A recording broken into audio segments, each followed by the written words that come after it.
we're in season 3. Well, we've been having some little technical difficulties, but we're back on the air now. We're running fine. For all the people that's been missing the show, maybe thinking something's going wrong with just some movements going on at the station. I think the station's got all the bugs worked out, so we should be back in full form. We were on this past Friday and Wednesday. Well, I know it was on Friday. I assume it was on Wednesday. I don't usually watch my show, but I know that we were on Friday. So we'll be back on this Wednesday and every Wednesday after that, hopefully moving forward, no problems.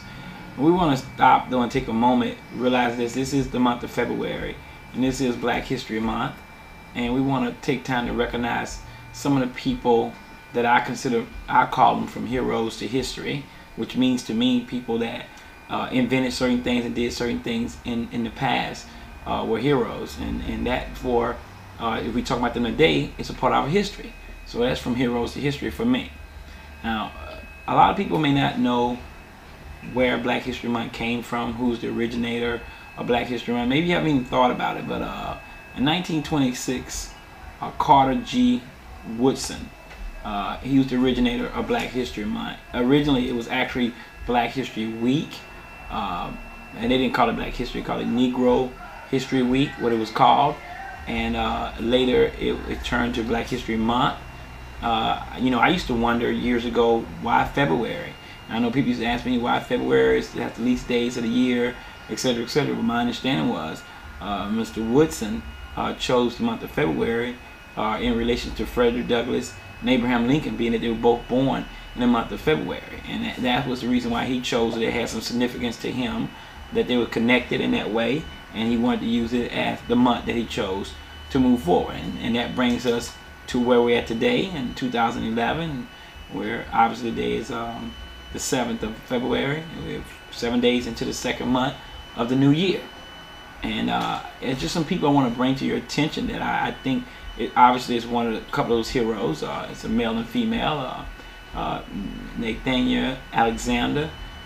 He was an inventor. A lot of African American was inventors, just like other races, of course. But this being this is Black History Month, we're talking about the African Americans that I feel contributed to things that we take for granted every day, not realizing who made them, how were they made, when did they come about, and we just take them for granted as we move forward through life. But Mr. Nathan Alexander, he actually had a patent, believe it or not, for the folding chair.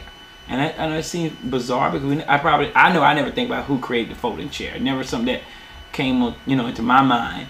But when I think about today, folding chairs being used all over the place. I mean, we see them everywhere. I mean, you go to parks, you go to certain functions, people are gonna fold a chair out. I mean, when he made that chair, he designed that chair in mind for it to be used at schools and churches and other auditorium type of things where people could go sitting and seat behind them. They had a little shelf at the back of it you could fold down. I guess you want to put something on it, whether it be a book or whatever. You could use the one in front of you, and the person behind you could use the one that's in front of them, and so forth and so on.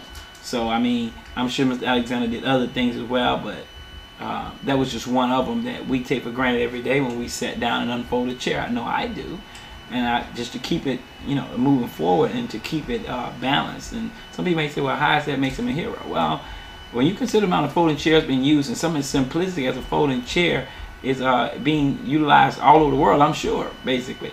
And that's a big deal because receiving patents in those days probably wasn't easy to receive. And they're pretty hard to receive these days. So for him to have an opportunity to invent, and you want to go and look at the inventions, you can always go out there online and actually see the actual drawings from those patents and things. That is very interesting. But also, if we move forward, that was a long time ago, but we move forward to Patricia Bath, which is a doctor. She was the first African American female to earn a patent in the field of the field she's in, where she got a patent for what was it? It was a laser to help in eye surgery to remove cataracts. Now we all know that that's a big deal because cataract surgery is huge.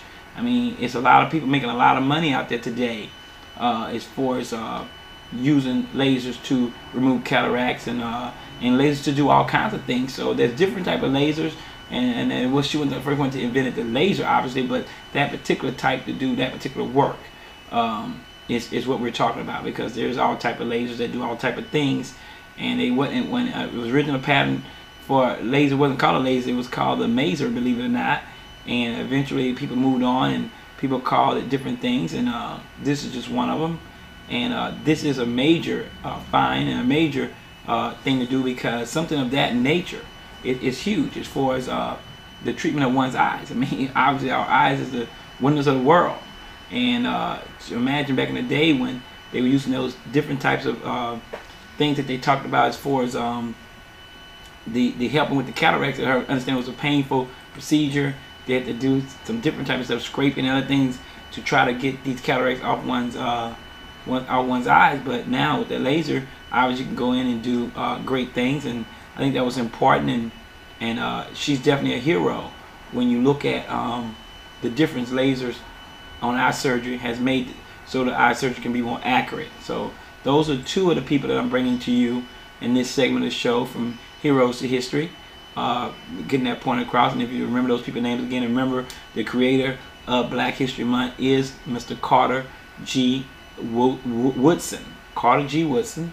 And the inventor of the folding chair was Nathaniel Alexander, and then Patricia Bath was the lady that helped invent the laser that works in conjunction with removing cataracts from one's eyes. So those are the two people that I want to address in this segment of the show about Black History Month. And so if you have any information, if you want to think more about those people, you want to research them more on your own, you always go out there and check them out and do any research, any search you want, whatever search engine you want to use, and find out more if that's what you like to do. And if not, just want you to know that those are two of many that I'm going to be bringing you throughout the month of February for people that are interested in something positive for African Americans, and not always the negative stuff that's running amok out there that we see in the news every day. These are people that obviously was highly educated and had a lot of brains and was able to move forward and navigate through life, even during those times when life wasn't as simple as it is today, as far as navigation, as far as getting from one point to another, with all the perks and opportunity we have as African Americans today. They didn't have them back there in those days and times. But well, with Patricia, that actually happened, not too long ago. So it's not like that was a long time ago. But in general, overall, these people are definitely heroes to me. So this is a small segment of the show for this first week of February, and every week after that until the month end, we will bring you a couple of people, maybe two, maybe four, who knows how many people that I'll mention with different names. I don't want to mention the same people all the time, the same people that's always out there, those names that pop up that we all familiar with. I wanted to go in depth to people that we haven't necessarily heard of, or some people may have, and some people may have. But I'm rest assured some of the names I'm bringing you in the next several weeks are going to be names that definitely you have never ran in the forefront. We'll see what happens. But I'm Roosevelt. I'm the host of Roosevelt Live. We're going to move forward in the next segment to some things that's important to me and near and dear to me, and hopefully to the city and the people outside the city and state of Florida, that we're going to touch on some subjects that's going to be a little bit controversial today, I'm sure, but definitely need to be said. But I've never been the type of person that run from controversy, so I'm always willing to meet it head on. And if you ever watch any of Roosevelt Live shows for the last 2 seasons, you know that I'm very opinionated and proud of that, and think it's important to believe, stand up for what I believe in, and talk about the issues, and want the whole world to hear. And I always say, and laughing, that if 100 people agree with me, then that's good. I'll stand by my word. And if nobody agrees with me, I stand by my word. So that is, I'm unshaken by how many people are with me or how many people are against me. It won't make a difference in how I believe and how I feel.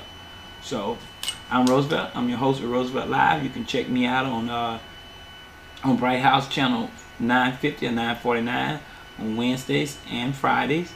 Or if you got Bright House instead, if you got Verizon instead, channel 30 or 36 every Wednesday and Friday at 6:30 to 7:30. Or you can go out there on YouTube and check us out at youtube.com/Roosevelt Live. Or you can also catch, if you're not in a position, you don't have a cable box or whatever, you have a computer, you're sitting at home, you want to go to tvcn.org.